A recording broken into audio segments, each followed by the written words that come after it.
MapDad here, stepping into his own personal Wayback Machine to visit the first place he lived after college graduation. Appropriately enough, it is in the first state, and actually the first town in the first state, Lewis, Delaware. After landing in Philadelphia and making the trip down the Delmarva Peninsula, a stop to see friends north of Wilmington, and breakfast at Lucky's Coffee Shop on the Concord Pike. A meal of eggs, pancakes, turkey sausage, and potatoes. Highly recommended. Heading south on Route 1, a short detour to the state capital of Dover, which was the second place MapDad lived after college. The apartment was in a converted Sears building on the main drag, Lockerman Street. The most popular watering hole that was around the corner, W.T. Smithers, is no more. A block south of the old apartment is the historic Green. Many of the buildings date back hundreds of years, including the old State House built in the 1790s, free to walk around. Then I took a short walk over to the current Capitol, Legislative Hall, home to the Delaware General Assembly since 1933. I ducked into both the House and the Senate chambers where years ago I met with lawmakers to discuss pending legislation.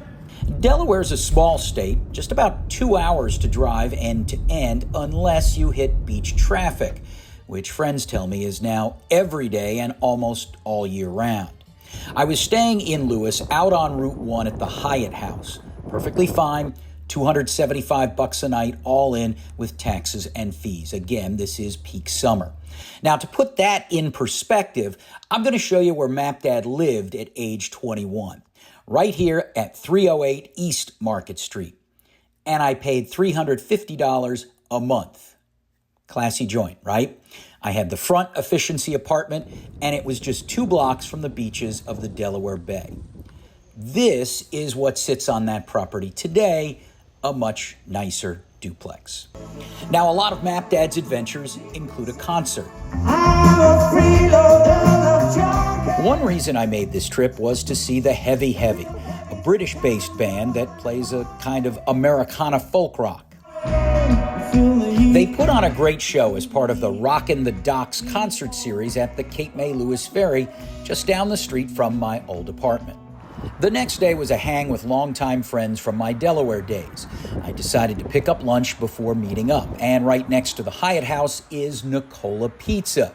The pizza wars at the Delaware shore really boiled down to Nicola and Grotto Pizza, which is just about everywhere these days. I was always a Nicola guy and used to regularly visit their location on 1st Street in Rehoboth Beach, which is no longer there. I grabbed a cheese pizza, a chicken parm sandwich, and a Nicoboli. Dough wrapped around ground beef and pizza sauce. Right, a renamed Stromboli, if you will. It was as good as I remember. And the pizza, though it did need some napkins to soak up the grease on top, was also good. We brought the food on board the Cape Water Tours boat trip out to the East End or Breakwater Lighthouse. $34 for the 90-minute adventure out from the Cape May Lewis Ferry Terminal, and we got to go up into the lighthouse, which was built in 1885 and is no longer operational. For dinner that night, we went into Rehoboth Beach and walked some of the boardwalk, which was packed with people, some trying to win giant stuffed toys, others waiting online for ice cream. We ate at Blackwall Hitch on the avenue. I enjoyed a crab cake sandwich. Why the restaurant didn't have the AC going on in the summer, I don't know. After dinner drinks procured at the Summer House, famous decades ago for Long Island iced tea nights. On my final day, a meetup with another friend and a third successive trip to the Cape May Lewis Ferry area, this time to have lunch at the Grain. Another crab cake, this one on top of a chopped salad. The conversation was great. The views of the ferries coming in and out made for a relaxing afternoon. As the last few hours were spent next door at Cape Henlopen State Park, $10 for an out-of-state vehicle. The beach was very busy, and after breathing in the salt air, a short drive, then a little walk over to Fort Miles, which still has its barracks from World War II, and a museum inside with a piece of the USS Arizona on display. A final climb up the steps of an observation tower, which was looking for German U-boats back during the war, and a last look at the beautiful scenery, wrapping up a quick trip. MapDad's thought for the day: reconnect with those friends you might not have seen in ages. It truly fills the soul. I'm MapDad, hoping to point your travel in the right direction.